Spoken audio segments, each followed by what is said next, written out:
De la mañana, Juan Ignacio Crespo, muy buenos días. ¿Qué tal? Buenos días. ¿Cómo ves la fotografía de cara a la reunión de la FED? ¿Dónde hay que mirar y sobre todo a partir de mañana dónde hay que empezar a ver en esa fotografía que nos marque hoy la FED? Tipos, reducción de balance, ¿dónde vas a estar más atento en la jornada de hoy? La verdad es que lo que hay que estar atento es a lo mismo que está atenta la Reserva Federal, que es saber cómo evolucionan los precios. Y los precios en Estados Unidos no están evolucionando de una manera satisfactoria para lo que la Reserva Federal pretende, que es alcanzar ese objetivo de inflación del 2%.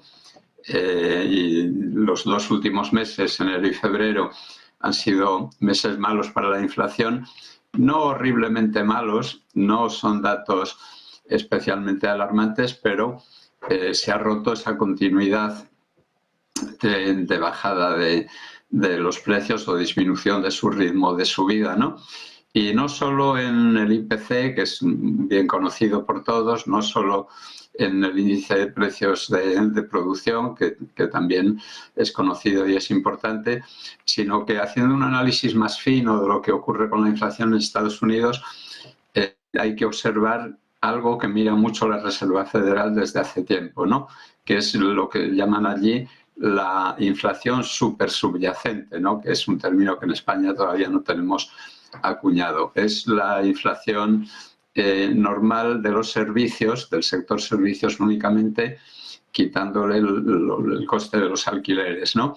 Y entonces ese es un dato que en los últimos 3 meses, si se anualiza, sitúa la inflación del orden del 6,5%. Y eso tiene a la Reserva Federal muy alarmada y eso podría incluso provocar, si no se corrige, pues la primera bajada de tipos de interés no sea ni siquiera en junio, que sea más adelante, julio, agosto, septiembre, ya se vería. ¿Dónde crees, Juan Ignacio, que puede estar el movimiento de bajada de tipos? Es decir, ¿crees que incluso hay analistas que dicen puede no haber bajada de tipos? ¿Podríamos llegar a ese escenario? ¿O crees que en el entorno de verano, julio, como muy tarde, tiene que haber al menos un movimiento, aunque sea pequeño? Yo creo que la Reserva Federal haría un movimiento simbólico, ¿no? Aunque fuera de 0,25, nunca se habla de bajadas mayores de 0,25. Si recordamos, al terminar el año 2023 y en enero del 24, pues el mercado estaba descontando 6-7 bajadas de tipos de interés a lo largo del año en curso. Luego ha pasado a descontar 3, en eso estaba en línea con la Reserva Federal, y finalmente ahora mismo ya descuenta menos de 3, 2, algo, ¿no? Si los datos de inflación no se corrigen, y aquí hemos comentado en meses pasados, en intervenciones mías en este programa, que íbamos a ver un año un poco desquiciante con la inflación, un año en que mes tras mes íbamos a ir viendo dientes de sierra, mes bueno, mes malo, y por lo tanto un poco desestabilizante para cualquier objetivo de gobiernos o de bancos centrales, ¿no? Pero en definitiva, estamos ahora mismo con el mercado descontando menos de 3 bajadas de tipos de interés, pero la Reserva Federal, yo creo que, pensando en el efecto negativo que pudiera provocar en los mercados, quizás en el segundo semestre, en el peor de los casos, haría una bajada simbólica, aunque a la vez las condiciones financieras en Estados Unidos, gracias a la subida de las bolsas, están tan relajadas que creo que es un motivo más de preocupación para la Reserva Federal y que puede contribuir a que se retrase aún más esa bajada de tipos de interés.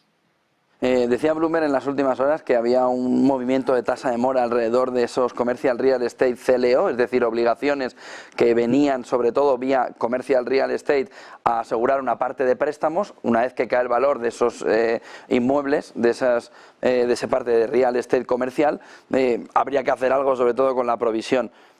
¿Crees que por ese lado de Commercial Real Estate o por la parte de la banca regional en Estados Unidos puede venirnos algún elemento de preocupación durante este 2024?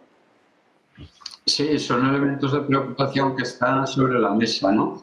El del sector de oficinas y locales comerciales en Estados Unidos es un sector que está muy deprimido, en parte porque hubo un exceso de construcción dedicada a ese objetivo de convertirlos en locales comerciales o en oficinas, y en parte porque a raíz de la pandemia pues se implantó el teletrabajo de manera masiva y por lo tanto sobra espacio de oficinas, también sobra espacio para comercios, pues por el comercio por internet, el comercio electrónico.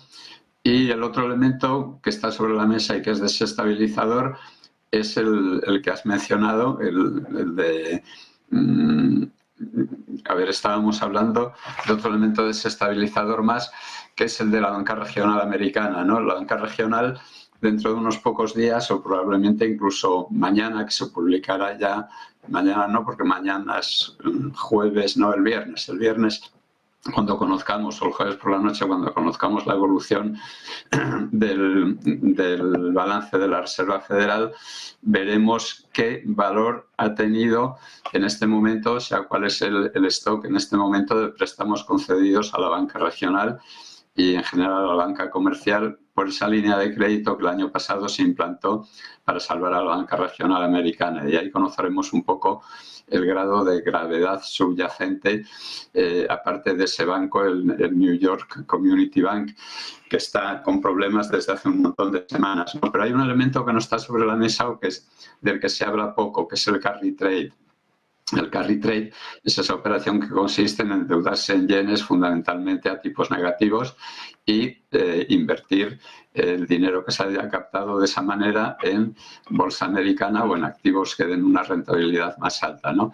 Ahí puede haber un problema ahora que los tipos de interés van a empezar a subir en Japón, aunque la primera reacción a eso ha sido que el yen se haya depreciado contra lo que uno podría esperar.